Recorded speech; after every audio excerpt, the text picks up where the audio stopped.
The pyramids were built as burial places and monuments to the pharaohs.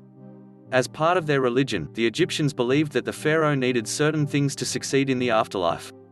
Deep inside the pyramid, the pharaoh would be buried with all sorts of items and treasure that he may need to survive in the afterlife.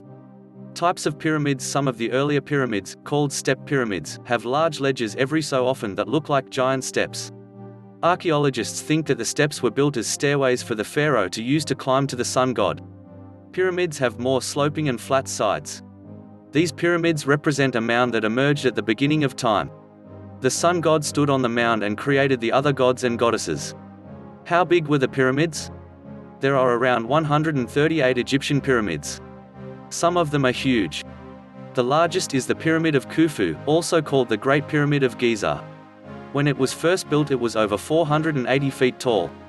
It was the tallest man-made structure for over 3,800 years and is one of the 7 wonders of the world. It's estimated that this pyramid was made from 2.3 million blocks of rock weighing 5.9 million tons. How did they build them? How the pyramids were built has been a mystery that archaeologists have been trying to solve for many years. It is believed that thousands of slaves were used to cut up the large blocks and then slowly move them up the pyramid on ramps.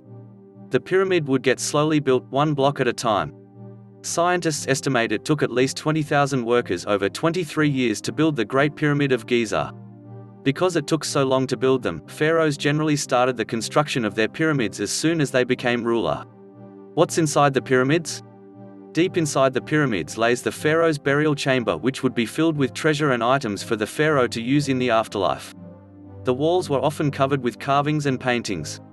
Near the pharaoh's chamber would be other rooms where family members and servants were buried. There were often small rooms that acted as temples and larger rooms for storage. Narrow passageways led to outside. Sometimes fake burial chambers or passages would be used to try and trick grave robbers.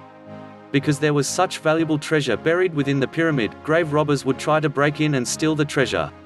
Despite the Egyptians' efforts, nearly all of the pyramids were robbed of their treasures by 1000 BC. If you enjoyed this video, be sure to give it a like and subscribe to Life is Often if you haven't already. Click the bell icon to stay updated on all our latest content.